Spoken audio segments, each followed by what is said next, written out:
happen if there is no possibility to keep them safe when they are on UK soil. He also said, I can't put my wife in danger like that. A prince, born in Britain, son of the king, saying he does not feel safe bringing his own children to visit their grandfather? Let that sink in for a second. And now, out of nowhere, they're coming back. And here's the part that no one can fully explain. On June 17th, just days ago, the BBC reported that Harry, Meghan, Archie and Lilibet are expected to return to the UK in July 2026. All four of them. The whole Sussex family, back on British soil. Now, why July? Because July 2026 marks exactly 1 year until the Invictus Games, Birmingham 2027. The Invictus Games, Harry's most personal project. An adaptive sports competition for wounded and injured military veterans and service personnel. He created it. He champions it. It is deeply tied to his identity. And he is coming back for the 1-year countdown milestone. But here is the question that everyone should be asking right now. If Harry said he doesn't feel safe, if his legal appeal was thrown out, if Meghan hasn't stepped foot in the UK since 2022, what changed? Was a private security deal quietly made behind palace walls? Did Harry decide the risk was worth it? Or is something or someone pulling him back so strongly that he simply cannot stay away any longer?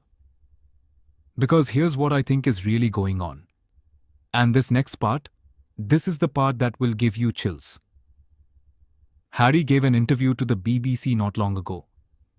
And he said something that stopped everyone in their tracks.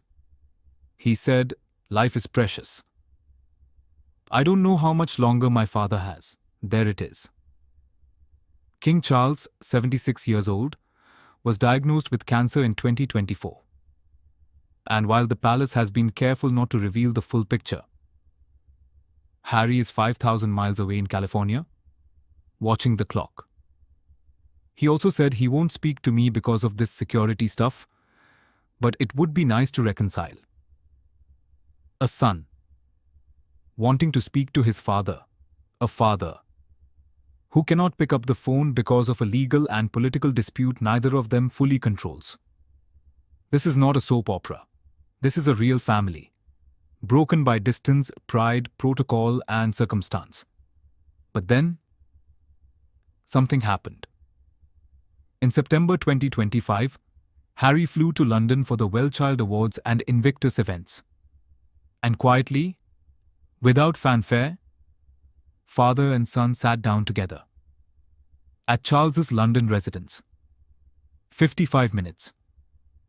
That was their first in-person meeting in 19 months. 19 months, and now Harry is coming back again.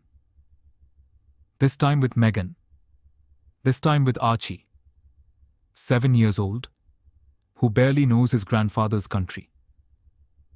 This time with Lilibet, 5 years old, who was born in California and has never truly spent time on British soil. And that Father's Day post, the one with the old photograph, the one that said, thinking of those who wish they could be with their dads today. Who do you think Charles was really talking about? This is a family carrying a weight that millions of families around the world will recognize. Distance, silence, love buried under stubbornness and circumstance. The only difference is, the whole world has a front row seat. So I want to hear from you. Do you think Harry's return to the UK in July is the beginning of a real reconciliation? Or has too much been said, too much been done for this family to ever truly come back together? Drop your thoughts below. Team reconciliation or team too much has happened? I read every single comment and I'll be replying this week. If you want to be the first to know every time this story develops, hit subscribe right now. We break these stories before anyone else does, and if this video hit different for you, share it with someone who follows the royals. I'll see you in the next one.